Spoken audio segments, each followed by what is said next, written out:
Trump తీసుకుంటున్నటువంటి కొన్ని నిర్ణయాల మీద డెమోక్రాట్లు పెద్ద ఎత్తున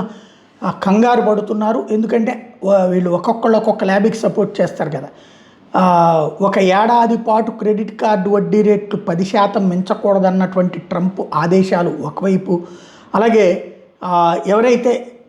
పెద్ద పెద్ద ఇన్వెస్టర్స్ ఇళ్ల కొనుగోళ్ళు అమ్మకాల మీద పెద్ద పెద్ద ఇన్వెస్టర్స్ ఎవరైతే ఉంటారో వాళ్ళని బ్లాక్ చేయడం మరొక ఎత్తు, అలాగే భారీ టెక్ పరిశ్రమలు సొంత ఎలక్ట్రిసిటీ ఉత్పత్తి చేసుకోవాలి, డేటా సెంటర్స్ ఏర్పాటు చేసుకోవాలి అన్నటువంటి ఆదేశాలు ఇవ్వడం, $200 బిలియన్ మార్టగేజ్ బాండ్